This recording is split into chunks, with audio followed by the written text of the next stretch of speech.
That first line in your book is very important because by it, the readers decide to read it or not.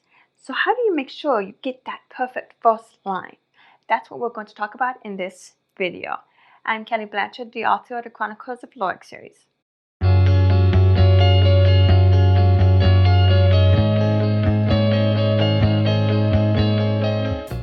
So how do you get that first line?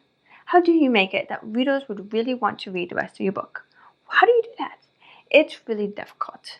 And a lot of people spend a lot of time on it, and that is not a bad thing. Now, there are several ways you can do it. You can do it by dialogue, you can do it by flowery description, or you can do it by action, or in a telling way. And I'm going to explain all those in this video. But first of all, let me say something. If you are just starting off as a writer, and this is the first book you've ever written, and you haven't even gotten past that first paragraph, and you're just struggling with that first line, and the rest of the book has to be written, then my advice to you is to pause for a moment and just write the book. And don't worry about making that beginning perfect, absolutely perfect. Because as you're writing, you're going to discover a lot about the story and about yourself as a writer that will maybe help you write the beginning later on. So let's say that you have the book written and you're trying to come back to it with the second draft or even a third draft.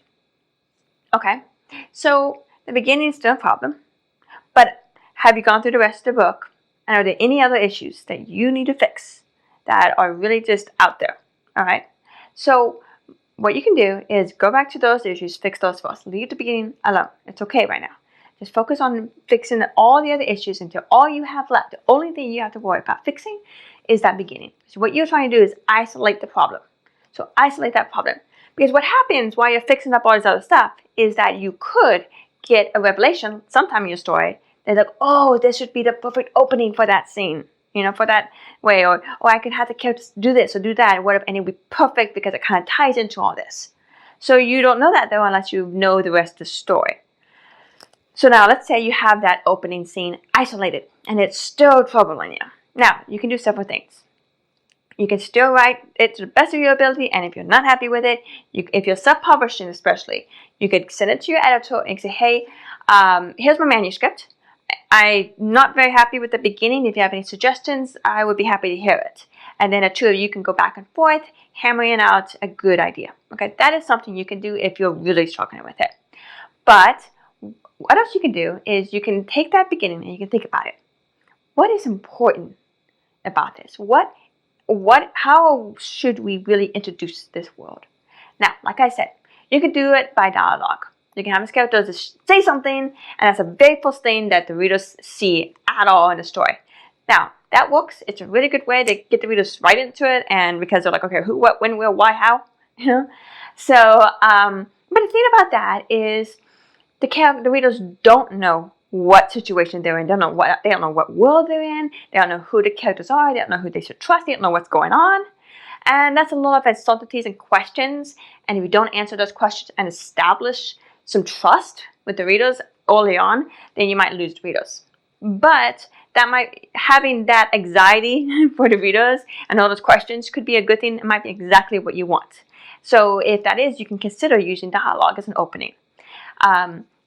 Now, if you want to use flowery language and description to describe the world around you and so forth, that works. Now, only thing to be considerate of when you're doing that is sometimes that can become slow and cumbersome, and the readers might want to skip all the way to someplace where it has action, because most people are like, okay, where's the action?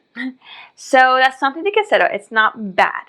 If you want to do it like that, because you're trying to introduce a whole brand new world that's really out there, that is totally understandable and okay, but you are going to want to take time to practice your description, how to honing that ability and making it so it doesn't just crawl and it's not blocky or boring, but it flows. And that takes lots of practice, and you can do that anywhere you want. But when you really want to begin in the story, you do want there to be a flow. You kind of want there to be movement with that description. So that's something to consider. Now, you can have action like a character walking or running or something like that. So let's just say like you have a character walking down the street in a very briskly. He's determined, and so you can have that character. You could have it begin with the character walking, and you could kind of show the busy streets around him or whatever. So the reader's like, okay, we are focused on this person, and he looks like he's in a hurry. And maybe you can show that people are kind of afraid of him as he walks by, and they cower or they look away or something. So that's the reader's like, oh, okay, this person is kind of scary apparently, or he has, he's known for some reason. What's going on? So, and then you can have him going to some place, and then you can have him meet other characters. So that's another way to do it.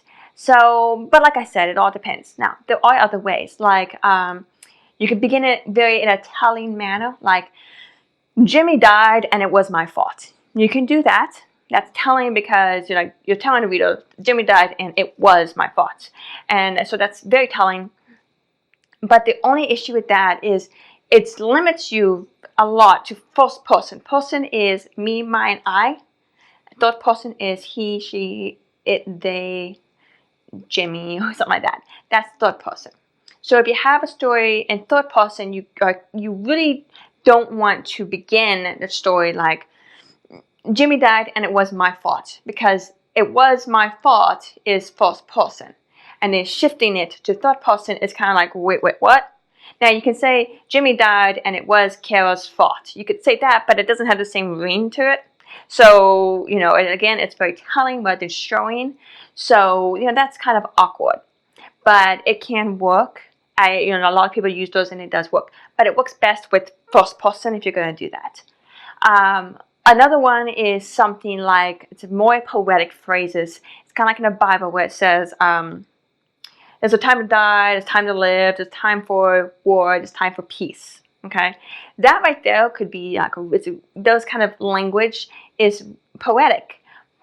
And that takes a lot of practice to really master. So if you're trying to write something with that kind of feel to it, and you're having a hard time with beginning a story, then I would suggest that you just let that go and just focus either on description, dialogue, or action, one of those three. And so because beginnings are hard enough, and trying to make it too perfect, it's just a lot of weight to it and a lot of stress. So those are my suggestions with that first line. Like I said, if you struggle with it, really struggle with it, and you just can't get it perfect, and especially if you're self-publishing, you can go ahead and you can send it to an editor, and you can tell them that you are struggling with that, and then they can give you feedback. Now, you can also use beta readers. Beta readers are people who it's free, and you can ask for people to critique your work. But you can especially ask them, say, this beginning line, this opening scene, I'm really struggling with this. Do you have any suggestions? And so forth. And then you can get people to give you feedback, but make sure that you make it your own. People are going to give you lots of different feedback, and you can't do what everybody says. And you might not like what everybody says. So you're going to have to figure out what it is that you want to do. So those are different options, especially if you're at the end and the only thing left you to fix is that part. So that's what I suggest for that. It's not easy, I know. But like I said, if you're struggling with it and you haven't written the book, just write something and write the book. Because what's important is to get that book written. That's the first important part. You can always fix the beginning later. Anyway, that hopefully was helpful for you. If you're a writer or you have tips for how to begin a story, what you do, then go ahead and say in the comments. I'm sure that it will be very helpful for others. And if you struggle with this and so forth, then go ahead and put in the comments. But hopefully this video has helped you in some way. You can do this. I know you can. I believe in you. So get back to writing.